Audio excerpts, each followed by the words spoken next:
Hello and welcome to Firewatch. I've just played through the first few minutes of this game and it seems very evocative, and I decided I wanted to go ahead and record it. I'm going to record a couple sessions and see how it works as a game that I can record.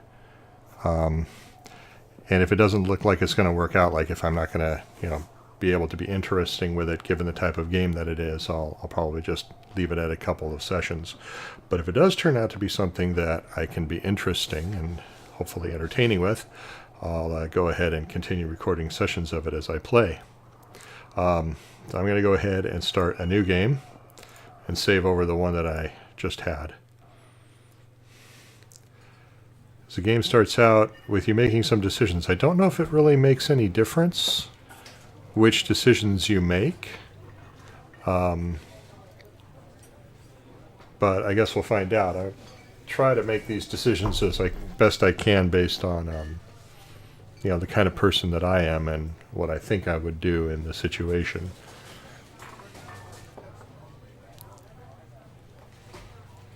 You see Julia. She's about your age, late 20s, laughing with well-dressed professors and grad students from nearby CU Boulder. You, Henry, are out drinking with your pals. You approach her. Notice there's no other option here. This is the only choice you get right now. You are drunk. The thing is, I think if I were that drunk, I'd probably say this. I don't get drunk, usually. It's been a long time since I've been what I would consider truly, properly drunk. So, honestly don't know what I would do now. And I probably wouldn't have done this then, but this sounds more like I think what Henry would do. You're pretty, she says coolly. You are not. You are a future hangover. What? You reply confused. Someone should buy you a cheeseburger, she says. She flags down a waiter, and 1 week later you are Julia's boyfriend. I'm assuming that this happens regardless of which choice you make.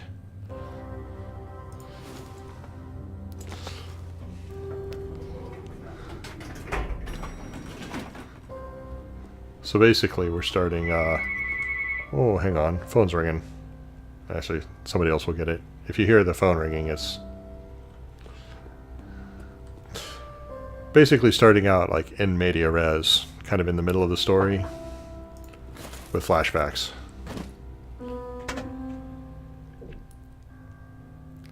You date for over a year. She drives you absolutely nuts. It's great. You move in. You share an apartment near the school with a view of the mountains. You two drink beers out on the deck. You drink beer just about anywhere. Life is good. Julia wants to get a dog. There's a scruffy, undersized beagle. Julia is in love. She wants to bring it with her to class. There's also an intimidating but gentle-eyed German shepherd. Nothing bad could happen to Julia while walking this dog. It's badass. Well, the thing is I'm going to make the same choice I did when I first played through this, and that is, this is the dog that Julia wants. So I'm going to get the beagle. Bucket's a good dog, and a week later you've totally forgotten about the other one. Julia loves him. You love him too. I'm going to guess that if you had chosen the other one, you both would have come to love the dog as well. 1979. You talk out on the deck. It's summer, 9:30 p.m., and the heat still radiates off of the high desert. What do you think about kids? She asks. Kids? They're not very smart or good at much. I'm saying if you and I have some, a couple little idiots. Say, that would be pretty good. In that case, we should probably get married.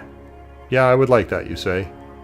These kids are going to be screwed up enough. It's probably for the best that their parents are hitched. You say she's absolutely right.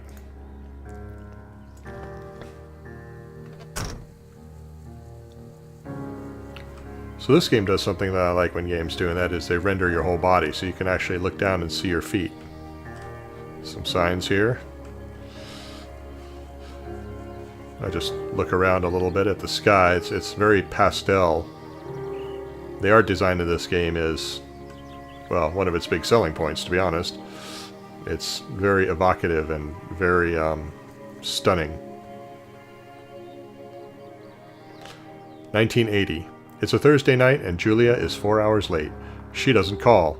You're worried and getting angrier by the minute. She walks in after you've gone to bed. She's not quite drunk, but she's clearly been having a fun time. You fight when she gets between the sheets. Now, the thing is neither of these is really a good choice, right? I personally probably would not... Well, we probably wouldn't fight in the first place, but I think I'm going to choose you get mad, because at least it means that I'm not ignoring her. I think she'd rather I get mad and then not paying any attention, although what comes next is not great. You call her an inconsiderate asshole. She tells you to fuck yourself and to not be such a baby. You call her selfish. She knows you mean it, and it hurts her feelings. And maybe she is selfish, I don't know. I only have this to go by, so I really don't know that much about her. 1981. Julia still likes to draw. She draws plants from her research. She draws all the places you go. She draws you. You pose and flex like He-Man, or you frolic like a Victoria's Secret model. I'm gonna pose and flex like He-Man. You look awesome.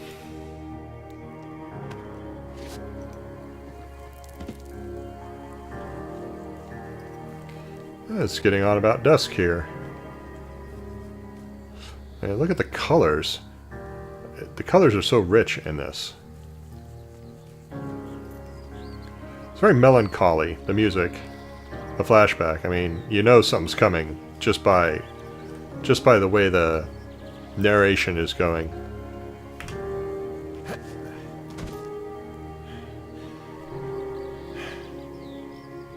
(1982). During the summers, you and Julia enjoy walking Bucket at night. There's a festival in town. It brings in folks from faraway places. One of them tries to mug you with a knife. Bucket gets kicked. Fuck, the dog, Julia yells. She gets flustered and has trouble speaking when she is stressed.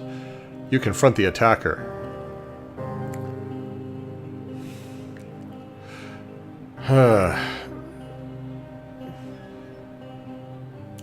Well, I mean, in real life, I'd probably do this.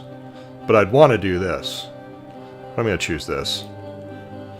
You reach into your pocket like you've got a gun and threaten to kill him. You manage to scare all three of you. He runs away. Julia asks to take a different path from that day forward. You say okay, you don't want to go that way either. From then on, you walk by the river. 1984. Plans to have kids get waylaid by work. Julia gets offered a job at Yale. Yale is in Connecticut, 2,000 miles away. It's a great job, associate department chair. She wants to move. You absolutely do not. I'm going to agree. I mean, I don't think I could do this. You know, I've kind of been in this situation, actually. Not to this degree. But, you know, the relationship ended. But that's not going to happen here, at least not that way. You ask her if she'll commute back and forth. You don't want to move to Connecticut. She says that'll be hard, but she'll do it if you won't move. You tell her not to pass it up if it's what she wants. She agrees. She flies back to Boulder 3 times each semester. 1985. Julia is sent home from Yale on paid leave after having an episode. She lost it on a colleague for borrowing books that were important to her research. She didn't remember she had happily loaned them to him just 2 days prior. She was found crying in the stairwell. You say that maybe you guys should talk to someone about it, or you make macaroni and drink wine and try to forget about it. I absolutely would not do that. After seeing multiple doctors and having many tests, they are worried that Julia might be suffering from early onset dementia. She is 41. You both decide to keep it a secret for now.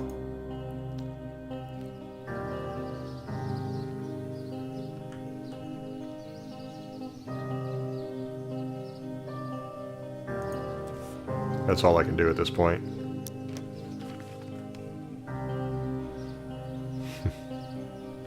I'll have to go back and pause the video and read what it said there. Bucket is getting older. Julia comments that it's kind of nice because he gets in less trouble around the house. A week later, she goes back to the university. 1987. Julia's affliction gets worse. She can't remember things in class. Her research is in shambles. She drives her car to the next town over for no particular reason and has to be brought home by the police. She is devastated. She is sent home on permanent medical leave. Some days you get the Julia who calls you a dope and your unborn children little idiots. Other days you get a stranger. She pulls you into bed to make love. After 5 minutes, she goes into a panic, believing her dad is at the door.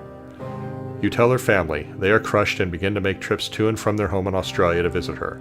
For a while, your friends come by with little things to brighten the day. She gets worse. 1988. You spend your days following Julia around the house. You count the seconds between the 2 weekly visits from Daniel, the nurse. He suggests that Julia could live somewhere else, somewhere with 24-hour care, a home. It sits with you for a couple months. Well, this is a tough one here. So the thing is, I guess it would depend on the situation. And maybe like whether or not I, would have the kind of training or anything like that. The thing is, I would probably do this because this would be better for her.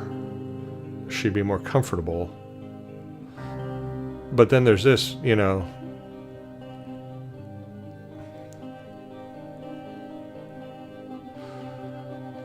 What to do, what can you choose? I don't know if it makes any difference to the overall plot of the game, which of these choices you make. I think it's just to kind of make you think about things. Again, I think the end result is the same either way. But I'm going to go ahead and choose this one.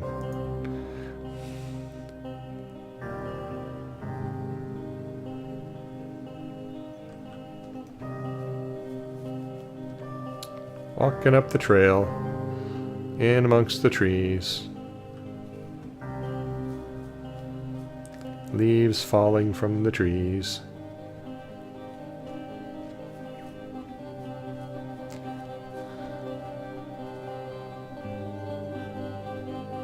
There is a deer or an elk. Actually, it looks more like an elk, to be honest. Her family agrees with your decision. You find a fantastic place in Boulder and move her there. You see her every day, then every other day. You go out to the bar with your old friends. It's not the same. You get the feeling that every wife tells her husband, "If you ever put me in a home like Henry did, I will cut your balls off." You slowly decide to not see your old friends that much. 1989. Julia's sister Susan moves to Boulder to be close to her. She visits her every day. You go with her some of the time. Susan buys you an old typewriter and urges you to use it if you won't see a therapist. You won't. I might. I don't know. You've always really liked Susan. Months go by. Bucket dies. Julia doesn't remember him when you tell her. Sometimes it takes her a minute to lock in on you. In the back of your mind, you believe it's because you see her less and less. And seeing her less and less makes her forget you more. You think. Summer is coming and you see an ad in the paper for a job. You take it.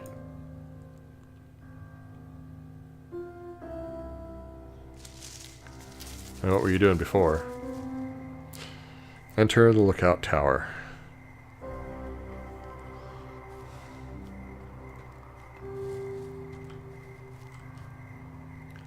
I'll listen to the background sounds too. Crickets chirping. Wind. Or, well, breeze.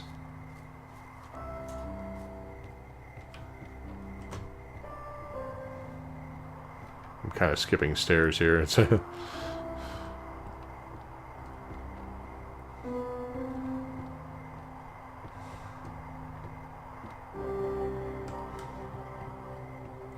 come around here. Oh, there's a blinking red light there. Yep, not much. Some propane here, so I guess this place has a stove. Oh, Thoroughfare Lookout.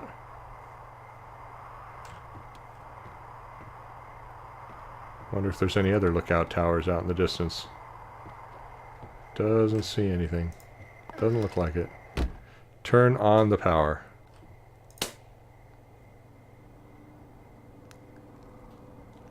Two Forks Tower.